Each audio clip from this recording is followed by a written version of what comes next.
আচ্ছা, আমি আজকে সর্ষে বাটা দিয়ে কাতলা মাছের একটা ঝাল করে দেখাবো। মাছগুলো আমি নুন হলুদ মাখিয়ে ভালো করে ভেজে তুলে নিয়েছি।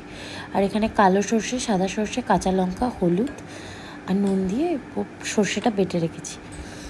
কারণ নুন আর হলুদ দিলে না সর্ষেতে কোনো তেতো ভাব আসবে না। তো এখানে ওই মাছ ভাজার তেলেই আমি কালো জিরে ফোড়ন দিয়ে দিলাম আর দুটো কাঁচা লঙ্কা চিড়ে দিয়ে দিলাম। তারপরে ওই সর্ষে বাটাটা আমি দিয়ে দিচ্ছি, দিয়ে ভালো করে সর্ষে বাটাটা কম আছে কষিয়ে নিতে হবে। এর মধ্যে আমি আর বাদবাকি নুনটা দিয়ে দেবো। কিছুটা নুন সর্ষে বাটায় ছিল, বাদবাকি নুনটা দিলাম। আর কষানো হলে না আমি দেবো একটু টক দই। তোমরা চাইলে এখানে টমেটোও ইউজ করতে পারো।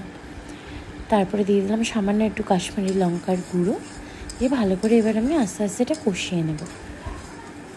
দই যখন দেবে না আঁচটা কম রাখবে, নাহলে কিন্তু দইটা ছানা কাটার মতো কেটে যাবে। তো এখানে সামান্য জল দিয়ে আমি কষিয়ে নেব সর্ষে বাটাটা। এবার তেল ছেড়ে দিয়েছে, এবার আমি ঝোলের জন্য জলটা দিয়ে দেবো। ঝোলের জলটা দিয়ে দিয়েছি। এবার সামান্য একটু না এর মধ্যে চিনি দেবো। চিনিটা দিচ্ছি এই কারণ যেহেতু সর্ষে বাটা, চিনিটা না দিলে না স্বাদটা ব্যালেন্স হবে না। তো তারপরে ঝোলটা ফুটে গেলে এখানে আমি মাছগুলো দিয়ে দেবো। মাছগুলো এবার ভালো করে ঝোলের সাথে ফুটিয়ে নিতে হবে।